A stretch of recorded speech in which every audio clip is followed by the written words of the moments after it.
Eu fiquei pensando como que eu ia começar essa mensagem. E para começar, eu gostaria de contar para vocês uma experiência minha, algo que eu tive com a igreja que eu frequentava lá em Minas Gerais, na cidadezinha chamada Itamonte.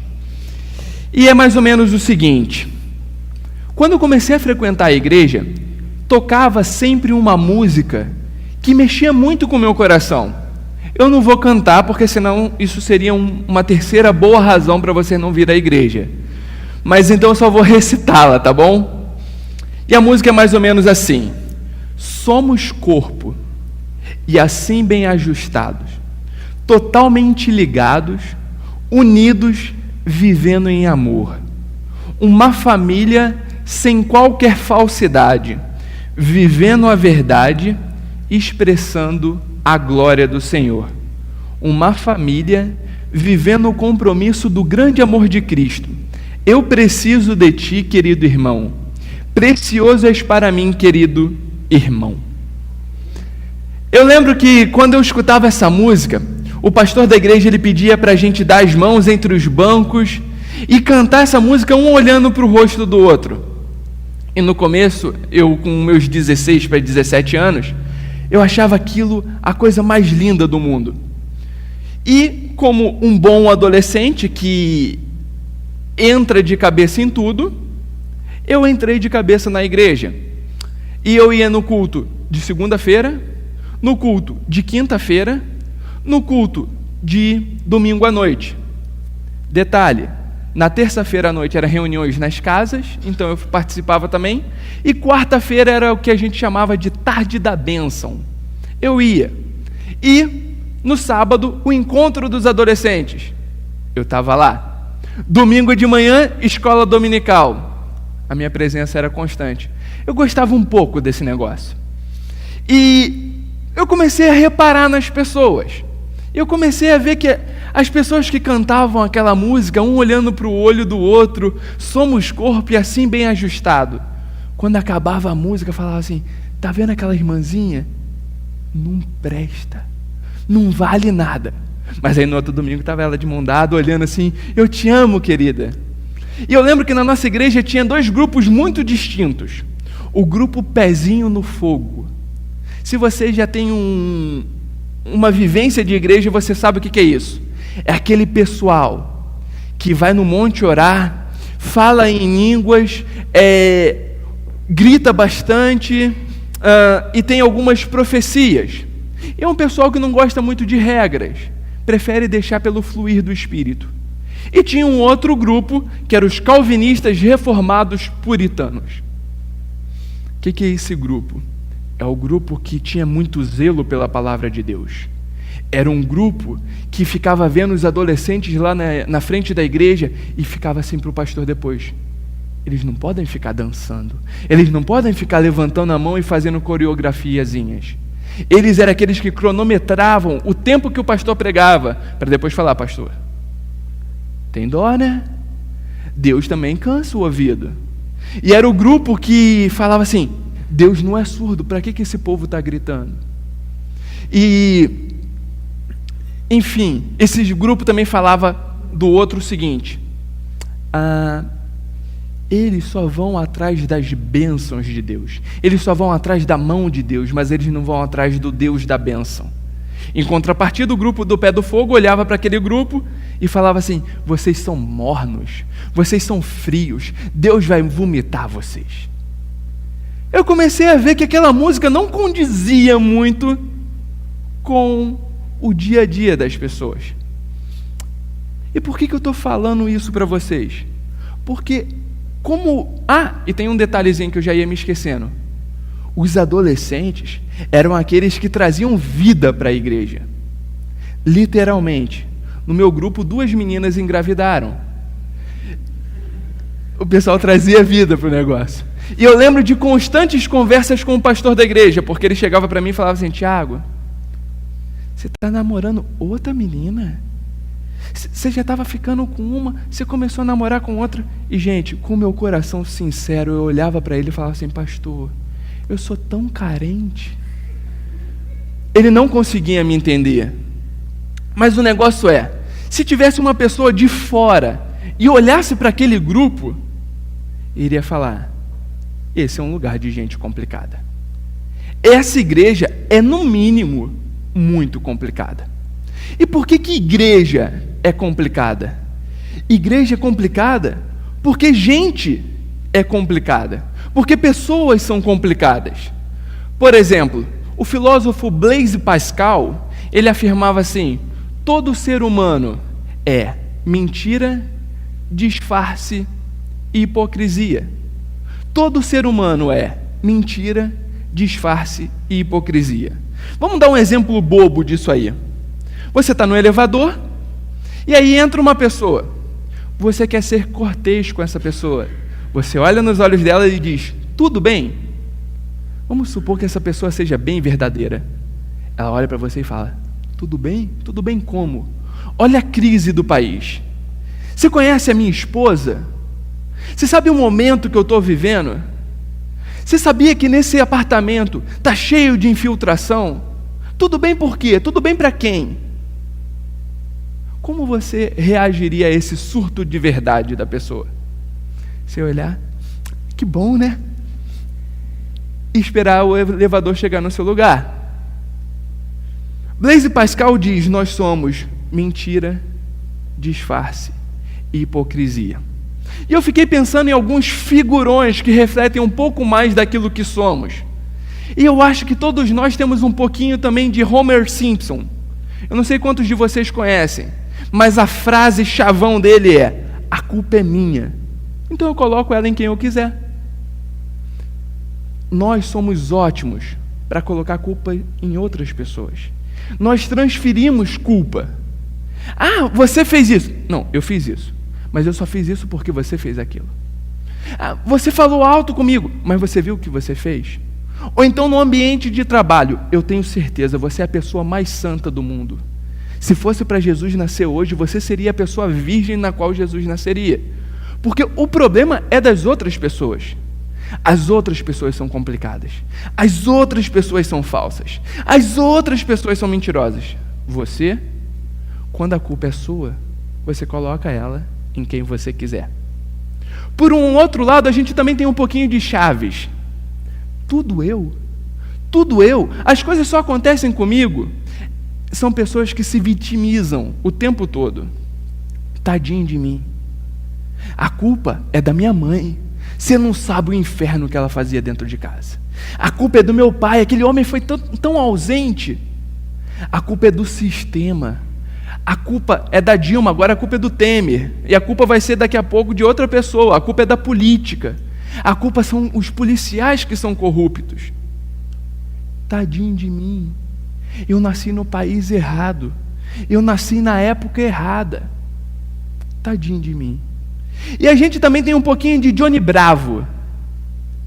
Eu olho no espelho e falo assim: nossa, eu sou perfeito.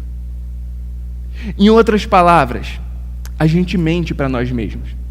E a gente tenta mostrar para as pessoas uma pessoa que a gente não é.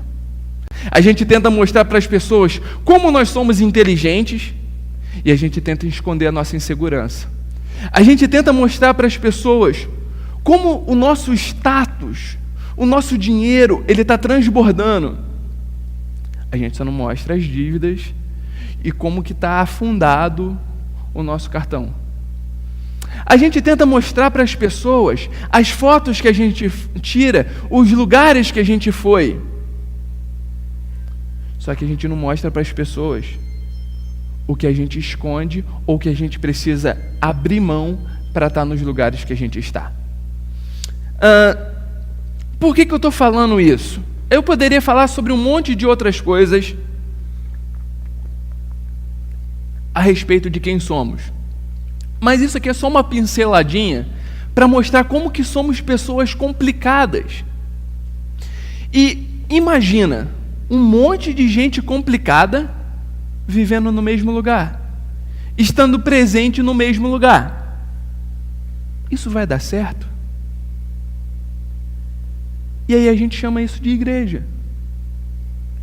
É por isso que esse escritor e jornalista chamado Philip Yancey, ele chega à seguinte conclusão. Ele foi alguém que teve uma vivência dentro de igreja nos Estados Unidos. E ele fala assim: eu saí da igreja porque eu encontrei pouca graça ali. Eu saí da igreja porque eu encontrei um monte de gente complicada. Eu saí da igreja porque eu encontrei um monte de regras complicadas. Eu saí da igreja porque eles falavam de amor, mas eles tinham uma prática de ódio. Eu saí da igreja porque eles falavam de graça, mas eles viviam cheio de regras e cheio de leis. Eu saí da igreja porque é um negócio muito complicado. Tem pouca graça ali. Só que ele fala o seguinte: eu voltei para a igreja porque eu não encontrei graça em nenhum outro lugar. Se por um lado a igreja tem gente complicada, se por um lado na igreja tem gente que está tropeçando, tem gente que é imperfeita, tem gente que vive colocando os pés pelas mãos, por outro lado, me diga você, aonde não tem pessoas assim? Aonde existe um ambiente perfeito? Aonde tem um clube que tudo funciona legalzinho? Aonde tem uma reunião que todas as pessoas são perfeitas? Se tivesse esse lugar, no momento que você entrasse ali, esse lugar se tornaria imperfeito e se tornaria complicado. Porque se você for sincero com você mesmo, você complica coisas simples, você monta um cenário naquilo que apenas uma boa conversa resolveria. Se você entrar num lugar perfeito, você vai tornar esse lugar imperfeito. E você vai complicar o cenário desse ambiente. O Philip Yancey achou que ele poderia encontrar um lugar perfeito. E ele falou: esse lugar perfeito não é a igreja. E ele sai. Só que ele olhou o ambiente de trabalho dele. Ele falou assim: opa, aqui o pessoal não tem nenhum pingo de amor. Se for possível passar por cima de alguém, eu passo. Ele olhou para a família e falou assim: opa, se eu não cuidar das necessidades da minha esposa, a fila anda. Eu cuido muito bem dos meus filhos, mas chega um momento eles saem de casa. Enfim, todos os lugares têm suas complicações. Ele falou: eu preferi voltar para a igreja, porque ali tem pelo menos um pouquinho de graça, porque ali tem pelo menos um pouquinho de amor. E nessa mesma linha de pensamento, o pastor Ricardo Agreste, que é um pastor de uma igreja chamada Chácara Primavera em Campinas, ele afirma o seguinte: o propósito principal de Deus, através da igreja, não é criar um grupo de pessoas que propaguem e divulguem suas virtudes enquanto indivíduos, mas sim as virtudes de Deus em amá-las, perdoá-las e restaurá-las, através da obra de Jesus Cristo. O Ricardo Agreste está falando o seguinte aqui: se você olhar para a Bíblia, eu não sei quantos de vocês já leram a Bíblia, mas se você pegar para folhear a Bíblia, você vai ver que de Gênesis a Apocalipse, que é o primeiro e o último livro, só fala de pessoas imperfeitas, colocando os pés pelas mãos, tropeçando, fazendo besteira. Você vê ali pais negligentes, homens adúlteros, mulheres com nenhum pingo de virtude. Você vê pessoas totalmente imaturas. E aí você fala assim: peraí, então do que esse livro trata? Ele não trata das virtudes das pessoas, mas ele trata da virtude de um Deus amoroso, cuidando e sustentando pessoas imaturas, pessoas complicadas, pessoas imperfeitas. O que o Ricardo Agreste está dizendo é: se você olhar só para a igreja, você vai ver um monte de gente complicada, e você vai falar: desse grupo eu não faço parte. Mas se você tiver uma visão um pouco mais abrangente, você vai falar: parece que Deus tem cuidado de forma especial desse povo. Parece que Deus tem um pacto, tem uma aliança, e Ele mostra o seu amor cuidando desse tipinho de pessoas. Eu concordo com Nietzsche, eu concordo com Gandhi, eu concordo com Napoleão, que eles afirmavam o seguinte: Jesus era até um cara bacana, o problema é os seguidores dele. Os seguidores dele parece que não andam muito bem conforme o que ele mandava. Quando eu olho para mim, eu falo: é verdade. Eu desejo fazer uma coisa, mas na prática eu acabo fazendo um monte de outra que eu não deveria fazer. E aí evidencia não as minhas virtudes, mas o amor de Deus em se curvar e ajudar pessoas imperfeitas e com falha de caráter que nem eu. Eu gostaria de ler com vocês 1 Coríntios 6, de 9 e 10. Coríntios é uma carta que Paulo escreveu às pessoas que estavam frequentando uma igreja na região de Corinto, ok?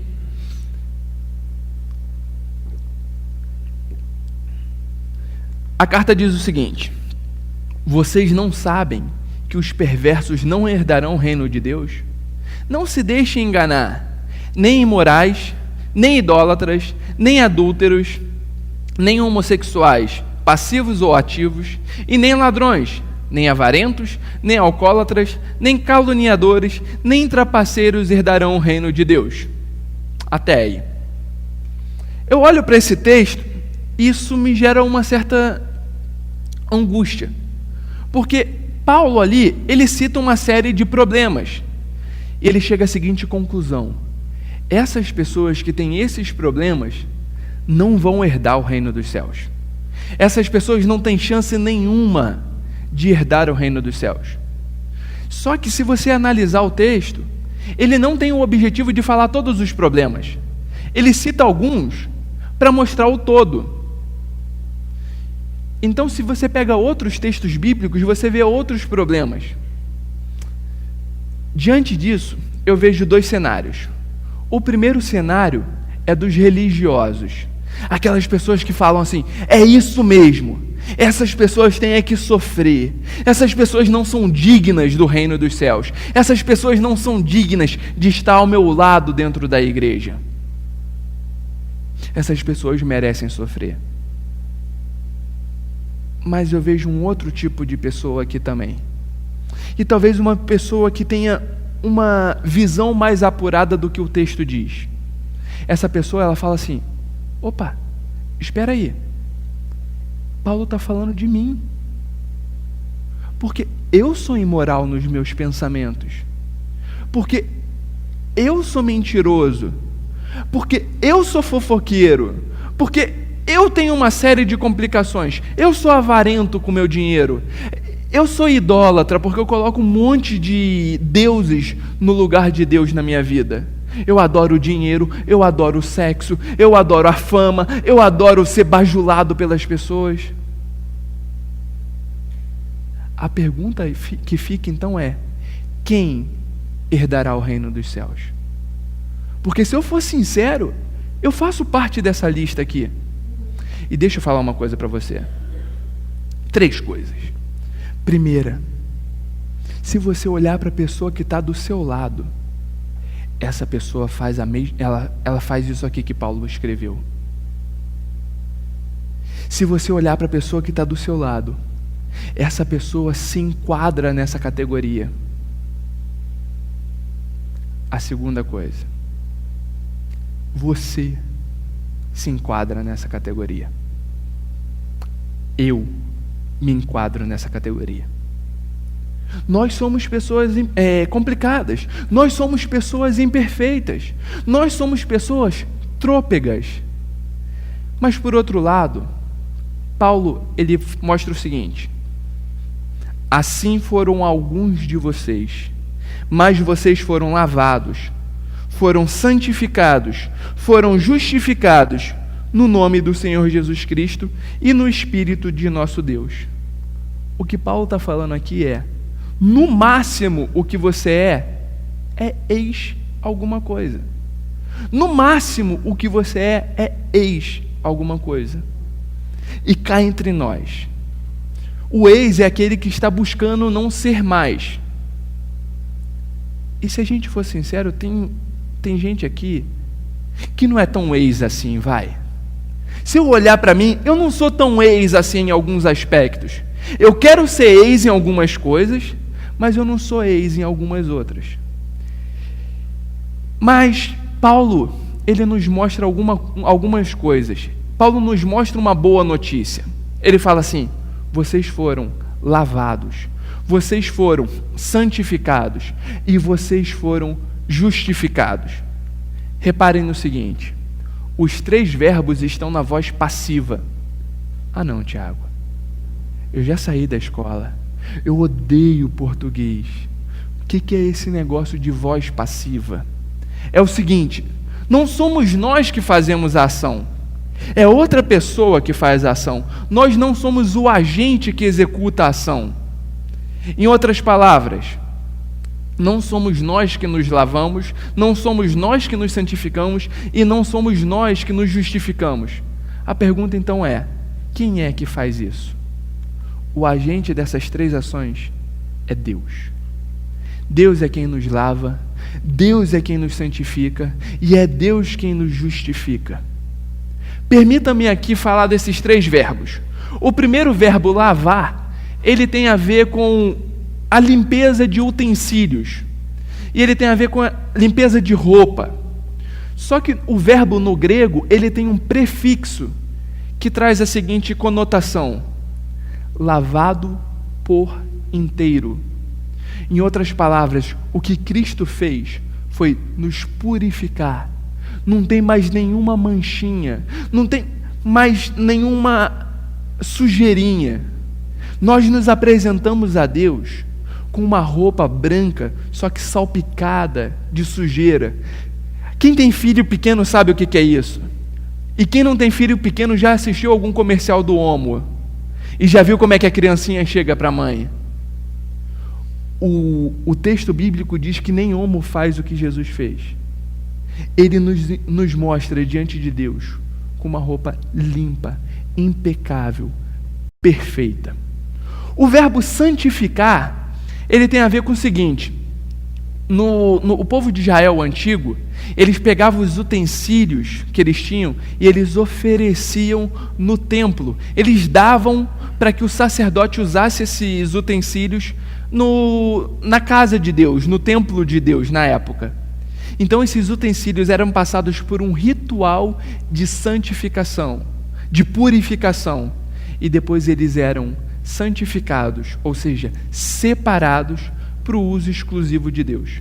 Então, se você oferecesse ali um objeto de ouro, e a pessoa que tinha na sua casa o mesmo objeto, qual é a diferença do objeto santificado para o objeto que a pessoa tem em casa? Em termos de matéria-prima? Nenhuma. A diferença não está no objeto, a diferença está na serventia daquele objeto. Trazendo isso para nós, santo não é aquelas pessoas que fazem milagres. Santos não são aquelas pessoas perfeitas, mal-humoradas e que falam, isso é errado, e isso também é errado. Não, santo são aquelas pessoas que foram separadas, escolhidas por Deus para viver para Deus. Isso diz respeito a mim e isso diz respeito a vocês. Quando vocês entregam a sua vida para Cristo, vocês são separados por Deus. Isso quer dizer a palavra santificação. E se você for ler na Bíblia, Paulo começa todas as cartas dele assim, aos santos da igreja tal. Aí você começa a ler a carta, você vê pessoas muito complicadas. Tinha um caso ali na igreja de Corinto, do filho que estava saindo com a madrasta. Aí Paulo chama e fala para a igreja, repreenda ele. Mas nessa igreja de complicações, nessa igreja de pessoas imperfeitas, ele começa a carta escrevendo assim, aos santos. E a gente olha para essa carta e fala assim, não, esse povo não é santo. Esse povo não fez milagre nenhum. Esse povo não é muito correto. Mas eles foram separados para Deus. E o último verbo ali, o justificado, ele tem a ver com uma sentença jurídica. A pessoa que era acusada de determinado delito, ela precisava cumprir com a sua sentença, com a sua obrigação para se redimir. E após esse tempo, cumprindo a sua pena, ela recebia no seu prontuário o escrito da sua pena e no final escrito assim, justificado. Ou seja, essa pessoa cumpriu. Só que lembra que o verbo está no passivo, na voz passiva? Não somos nós, ou não fomos nós que cumprimos a pena. Quem cumpriu a pena foi Jesus. É por isso que ele se entrega na cruz para perdoar os nossos pecados. Porque a condenação daquele que peca é a morte. Jesus entregou a própria vida para morrer por mim e para morrer por você. E é por isso que quando ele está crucificado, ele grita a seguinte palavra: está consumado. Ali a expressão é uma expressão também jurídica que quer dizer: a pena foi paga, vocês estão livres. A pena foi paga, vocês estão livres. Jesus morre para perdoar, para cumprir a nossa pena e para falar: agora vocês estão justificados. Nesse sentido, existe um contraste entre passado e presente. O passado é: nós somos os idólatras, nós somos os imorais, nós somos os adúlteros, nós somos os mentirosos. O presente é: Jesus perdoou os nossos erros e Ele nos leva novamente à presença de Deus. Esse é o contraste do passado e o presente. Eu quero colocar aqui um vídeo que ilustra um pouquinho do que eu estou falando como igreja complicada, mas igreja como uma iniciativa de Deus, ok? Vamos lá.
Eu gosto muito desse vídeo porque ele humaniza a igreja. Ele começa assim: a igreja é lugar de hipócritas, mas cabe mais um, não tem problema. Em outras palavras, a igreja é um lugar complicado, com toda certeza, porque tem pessoas complicadas que estão aqui, a começar por mim. Eu não sei como é que minha esposa aguenta, de verdade. Eu sou um cara complicado. E se você for sincero com você mesmo, você é uma pessoa complicada. Eu lembro de uma história do pastor Renato lá de Sorocaba. Tinha acabado um encontro e um rapaz chegou até ele e falou assim: reverendo. Quando a pessoa começa com essa palavra, dá calafrio na gente, dá um medo terrível.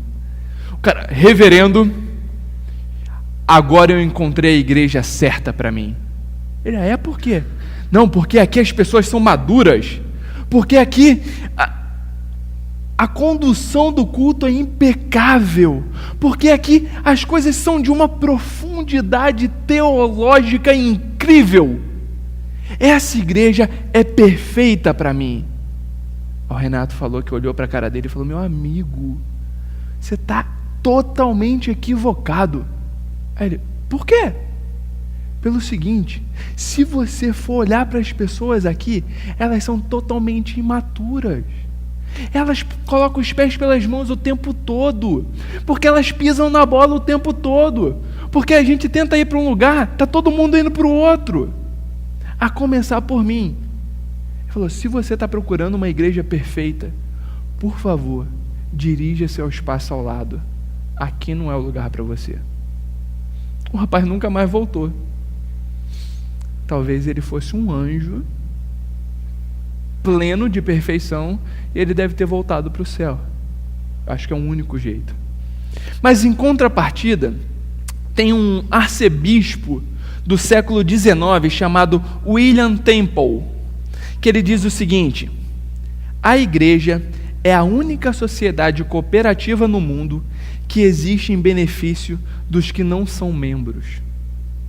Em outras palavras, o que ele está falando é, apesar desse negócio ser complicado, apesar desse negócio ser meio maluco, as pessoas que estão na igreja, elas ainda se movem para ajudar outras, mesmo que essas outras não sejam membros, mesmo que essas outras pessoas ainda não façam parte.